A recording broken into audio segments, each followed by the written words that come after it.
प्रणाम। एक विनती है आपसे। कहिए राजन। पिछले कई दिनों से मेरे स्वप्न में मेरे पिताश्री आ रहे हैं। मैंने ब्राह्मणों से भी इसका अर्थ पूछा तो उनका कहना था कि तुम्हारे पिताश्री को शांति नहीं मिली, उनके लिए पूजा करनी हो, यज्ञ संपन्न करना होगा।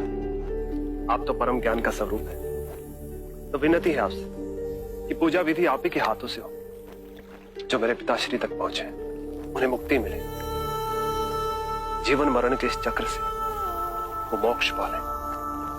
अवश्य राजन।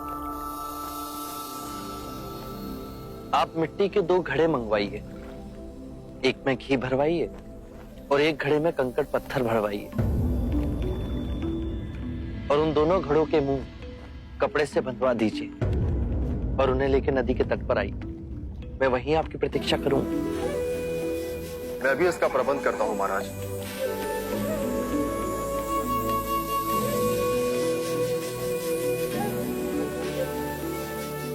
महाराज, अब आप इन दोनों घड़ों को पानी में डाल दीजिए।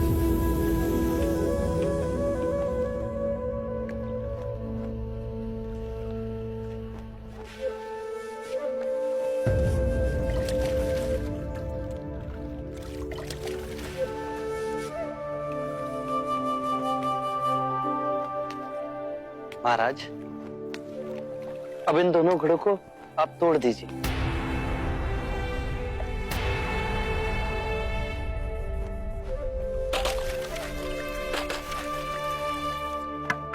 महाराज, अब आप ध्यान से देखिए कि ऊपर उठ पानी पर तैरने लगा। अब बताइए, मेरे या किसी और के पूजा पाठ करने से क्या यह घी नीचे बैठ सकता है? असंभव। ये तो घी का स्वभाव ही नहीं। सत्य कहा आपने। उसी प्रकार किसी भी पूजा पाठ, विधि विधान, कर्म कांड के द्वारा पानी के अंदर डूबे हुए कंकड़ पत्थर क्या ऊपर आ तैर सकते हैं? नहीं बुद्ध, ये तो प्रकृति के नियम के विरुद्ध है। तो हम प्रकृति से भिन्न कैसे हुए? हम भी तो प्रकृति का ही रूप है।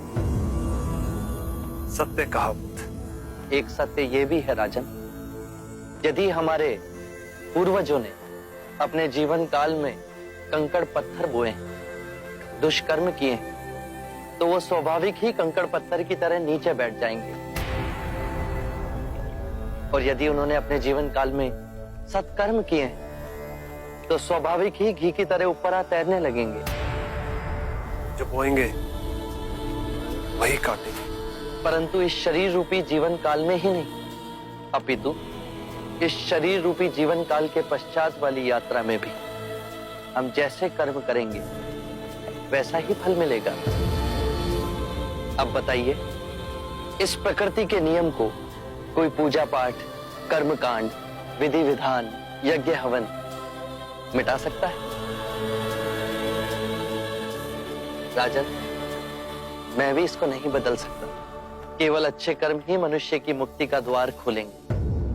ये कैसी तलवार है आपके हाथ में, जो एक क्षण में सारे झूठ काट केवल ज्ञान को प्रकाशित करती है? ना जाने कितने जन्मों और भटकता में यदि आपकी कृपा ना होती। इस एक क्षण में आपने अपनी अदृश्य तलवार से मेरे अहंकार का सर भी काट दिया। धन्य है प्रभु।